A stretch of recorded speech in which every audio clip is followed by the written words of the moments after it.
Comentávamos que nesses primeiros 70 anos agora da história, do segmento da história da igreja, mais de 40 milhões de pessoas convertidas. Que no Império Romano, ali no entorno do Mediterrâneo, estima-se que a população era de aproximadamente 100 milhões de habitantes. Foi um trabalho fantástico, extraordinário. Praticamente sem recurso financeiro e sem recursos estruturais, físicos, mas com recursos humanos. Com recursos humanos. A história da igreja primitiva, no primeiro e no segundo século, boa parte do segundo século, nos diz, de alguma maneira, que a metodologia, a administração eclesiástica daquele tempo foi muito efetiva. Muito efetiva. Foi transformadora. Transformadora. Ao ponto de, quando chega no terceiro século, para o quarto século, as autoridades, políticas e religiosas convergiram e o próprio Império Romano, através do seu imperador Constantino, tornou-se cristão. Mas aí já estamos dentro de um processo degenerador, E a igreja de Deus mesmo vai para a sobrevivência a partir desse período. Nós avançamos nessa linha e chegamos, cumprindo um grande período profético de 2.300 tardes e manhãs, que equivale a 2.300 anos, chegamos a 1844. E nesse momento, a gente, baseado no livro de Apocalipse, Daniel e Apocalipse, a gente vai ter um novo período da história da igreja. Na verdade, o último período da história da igreja nesta terra.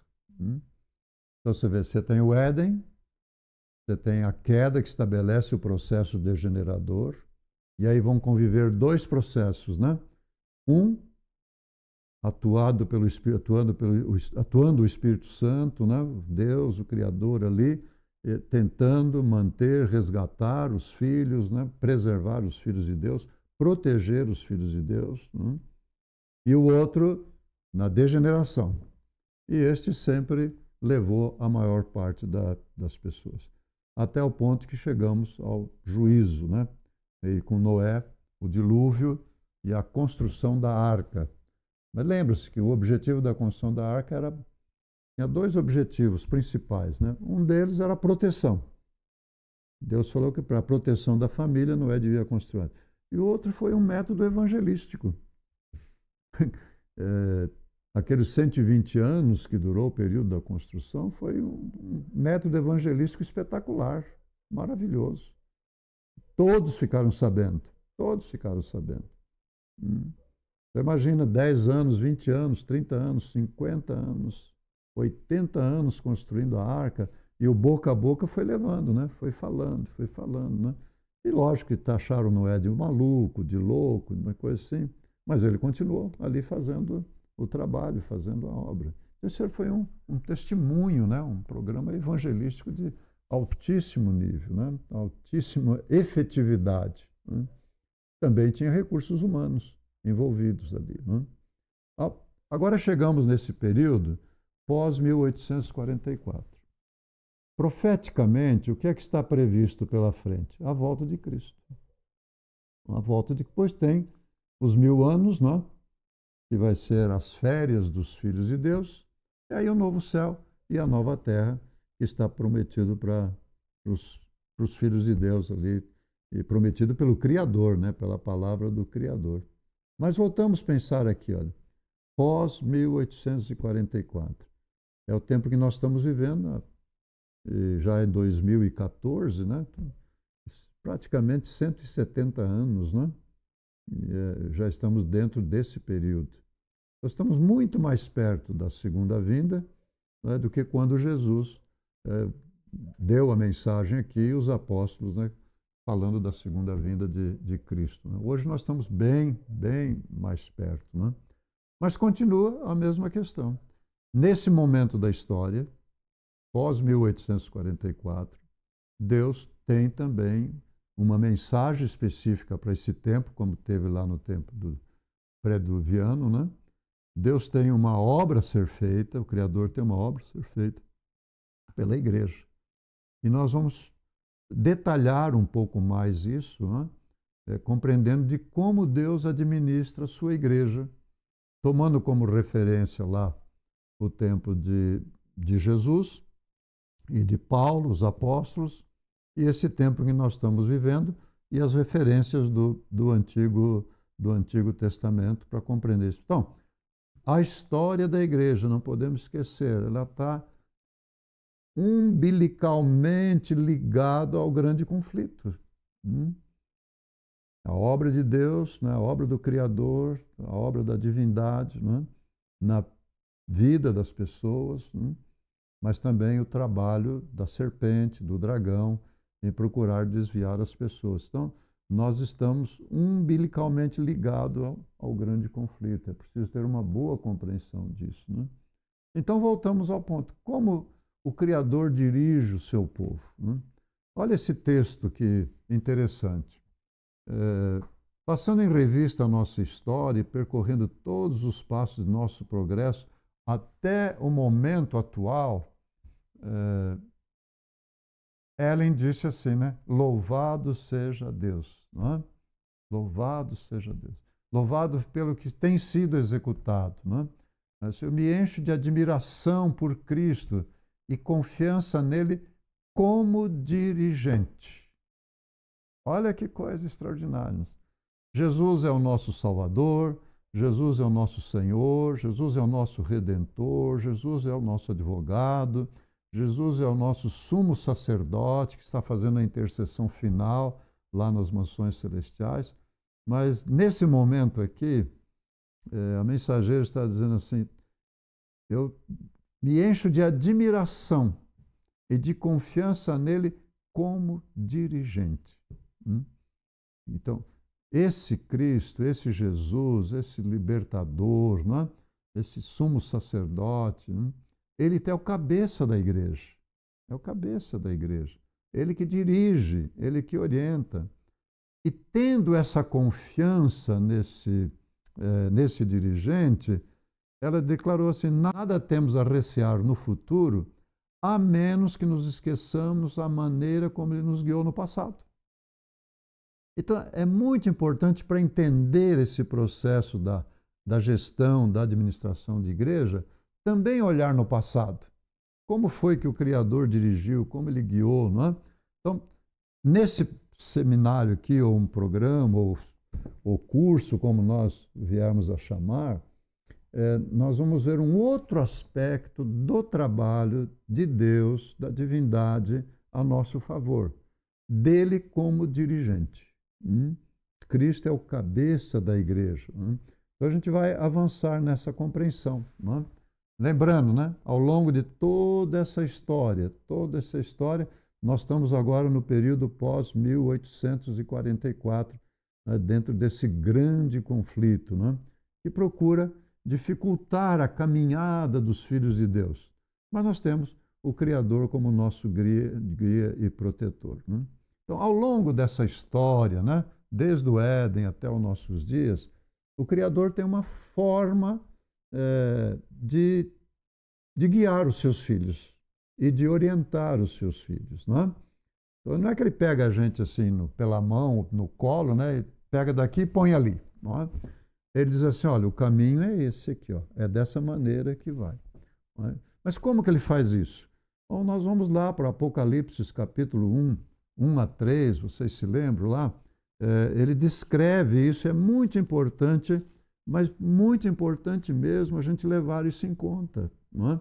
Na nossa vida diária, quando nós temos dúvida, temos incerteza, estamos inseguros, não é? Esses dias alguém me mandou uma mensagem dizendo, olha, passei por um período muito difícil, de depressão, não é? As coisas ficam muito turvas, a gente tem muitas dúvidas.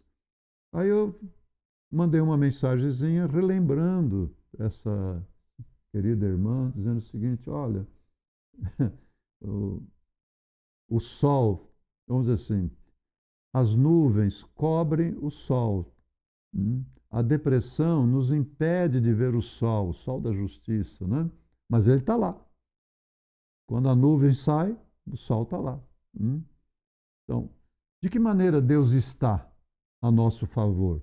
Então, Apocalipse, olha, Apocalipse diz assim, revelação de Jesus Cristo, que Deus lhe deu para mostrar aos seus servos as coisas que breve devem acontecer. E pelo seu anjo enviou e notificou a João, seu servo, o qual testificou da palavra de Deus, do testemunho de Jesus e de tudo que ele viu. Bem-aventurados os que leem, os que ouvem as palavras desta profecia e guardam as coisas que nela estão escritas, porque o tempo está próximo. Imagina, já tem 2000 anos esse texto, então hoje está muito mais próximo, né? Mas olha aqui a escada, né, da revelação, né? A revelação é de Jesus Cristo, que o Criador lhe deu, o Pai lhe deu. Qual é o objetivo? É essa revelação chegar aos seus filhos. Então, o que faz Jesus? Ele entrega para o anjo. O anjo chega até o profeta, nesse caso aqui, João, né? E João, então, escreve e transmite aos servos, ao povo. Veja, não é João que é importante aqui, não é o anjo que é importante, o importante é o originador da revelação, né? Então, o Criador tem uma mensagem. Eu posso não ver o Criador, as nuvens podem estar densas, né? Eu não consigo ver o sol, o brilho do sol, o calor do sol, mas ele está lá. Daqui a pouco a nuvem vai passar. Mas nesse momento, em todos os momentos, o que vai me dar segurança, o que vai me dar conforto, o que vai me dar força, é o fato de que tem uma revelação. Tem uma revelação. Né? Então, ao ler e estudar a revelação, eu sei que o meu Deus está lá.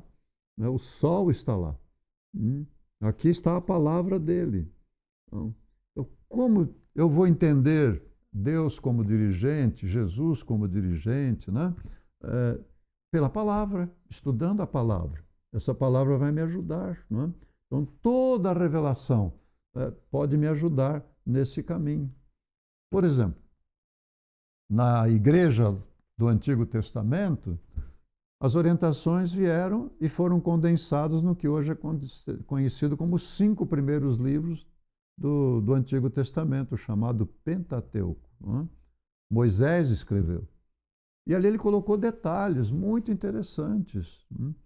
Detalhes de vestuário, detalhes do sacrifício, detalhes da adoração, detalhes da confissão. Né? E até um programa de administração que Deus inspirou, iluminou o sogro, né, de Moisés, para ele fazer uma subdivisão do povo de 1000, de 100, de 50, de 10. Né? Um programa administrativo, uma gestão. Pense bem, quando o povo saiu do Egito para a terra de Canaã, eram aproximadamente 2 milhões de pessoas. 2 milhões de pessoas. Em torno de 2 milhões de pessoas. Se esse povo tivesse que ser alimentado de forma natural, eles calculam que seria necessário 40 carretas puxando 25 toneladas cada um, diariamente, levando alimento e lenha para acender o fogo para preparar os alimentos. Olha, coisa impressionante. Mas o Senhor era o administrador, não é? O dirigente. E o alimento foi resolvido daquela forma que nós conhecemos como o maná. Mas mesmo assim, como que administrava um povo, um acampamento? Né?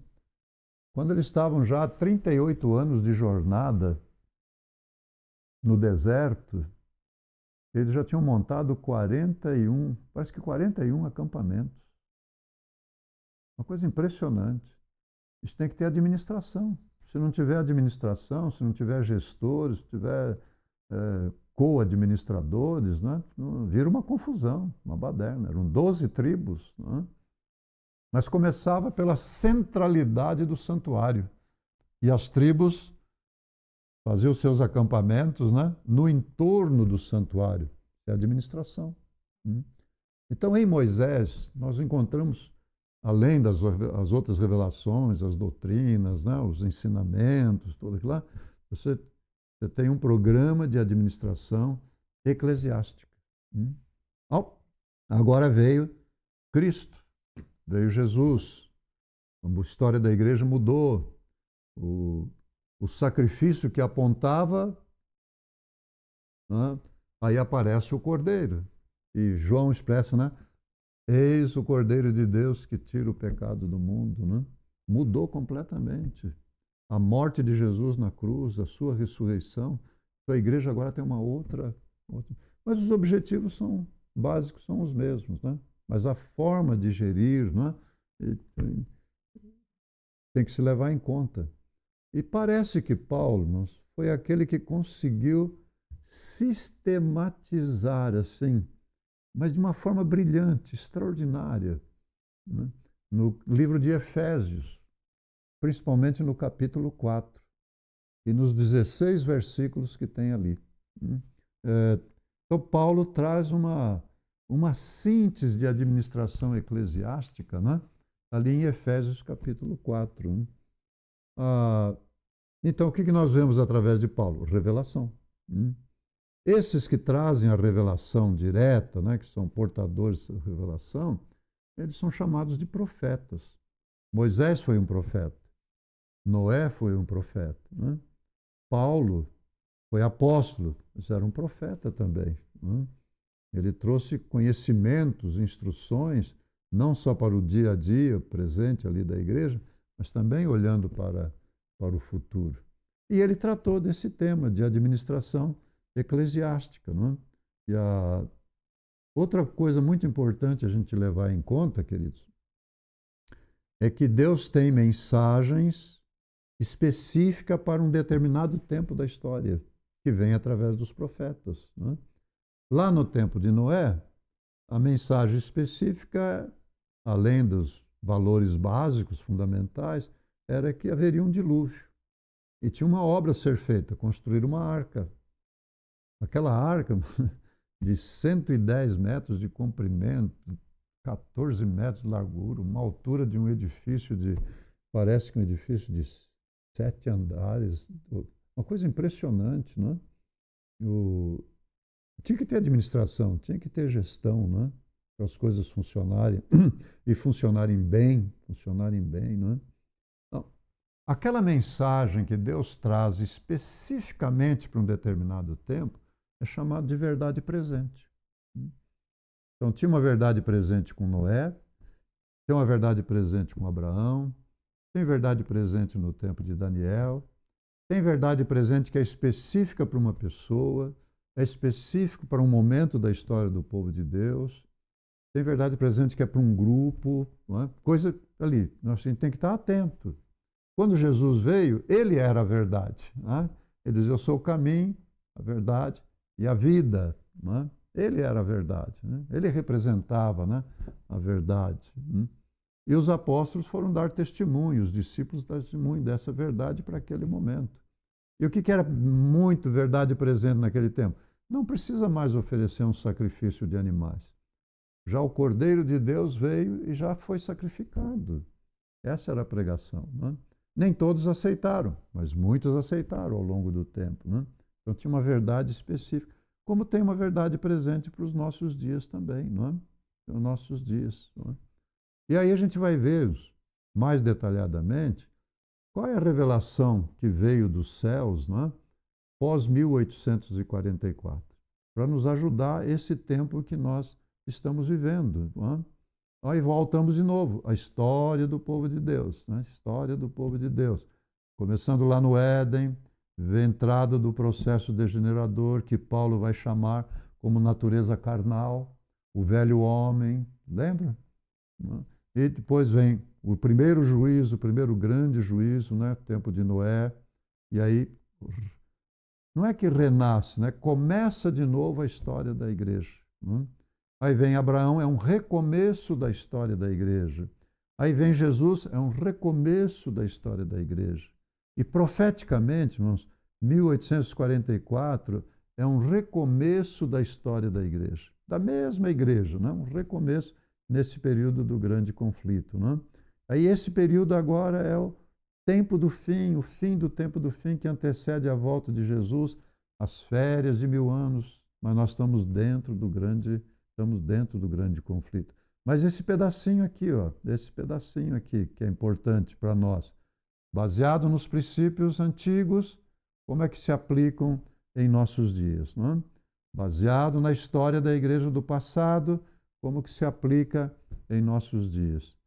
Verdade presente no passado, como que a gente identifica a verdade presente nesse tempo, não é? Como que Deus se apresenta, como que Ele se coloca diante de nós. No próximo segmento, a gente vai dar continuidade.